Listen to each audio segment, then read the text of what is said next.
안녕하세요. 부동산을 이야기하는 정달빛입니다. 오늘은 2025년 경매 시장에 대하여 언급을 하려고 합니다.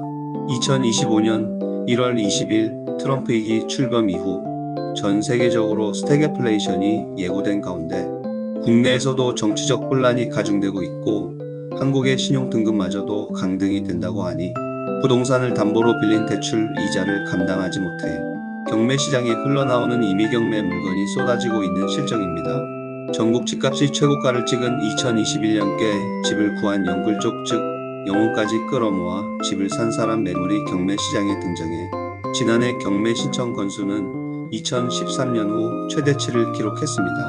10일 법원 등기정보광장에 따르면 지난해 임의경매 신청한 부동산 즉 건물 토지 집합 건물은 13만 9,869건으로 집계되었으며 2013년인 14만 8,701건 이후 11년 만에 최대 규모입니다. 2023년 전체 임의경매 신청 건수인 10만 5,614건을 크게 웃돌고 2022년 6만 5,586건과 비교하면 2배 수준에 이릅니다. 아마도 부동산 값이 크게 오른 2021에서 2022년 담보 대출을 받아 부동산을 매입한 영글족 매물이 경매 시장에 본격적으로 나오고 있는 것으로 풀이됩니다. 여기서 잠깐 경매에는 임의경매와 강제경매가 구분되어 있는 거 아시죠? 임의경매는 채권자 즉 보통은 은행권의 근저당권을 말합니다.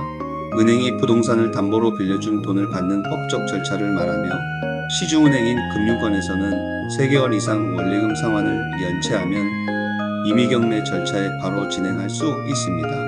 이런 것을 부실채권이라고 하여 법원에서 중재를 하고 적법한 절차를 통하여 부실채권을 해소하는 것입니다.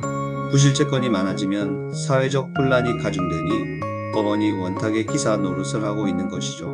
이와 반대로 강제경매는 별도 재판을 거쳐서 판결문을 받고 그 판결문을 통하여 경매 절차를 밟아야 합니다. 예를 들어 가압류를 걸고 본안소송에서 승소를 해야만 판결문이 나오기 때문에 반드시 소송을 진행한 후 판결문을 받아야 하는 것이 큰 비교점입니다. 부동산 경기의 선행지표라고 불리는 경매 시장은 현재 모든 지표가 우하향하고 있습니다.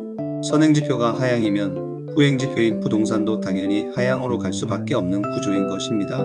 현재 대출 규제 등으로 매수 심리가 위축된 가운데 탄핵 국면까지 겹쳐 설상가상이라는 얘기가 나오기 때문에 2025년도 상반기의 부동산 시장은 매수 우위 시장이 될 수밖에 없는 구조입니다.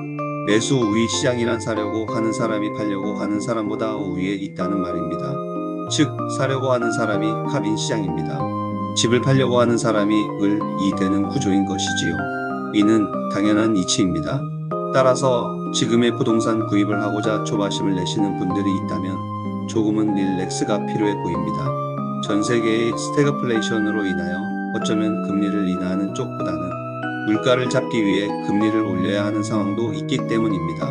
높은 금리의 대출을 받아 집을 사면 나에게는 손해가 되기에 금리 인하의 신호가 나올 때까지 우리는 인내의 시간을 가져야 할 것으로 사료됩니다.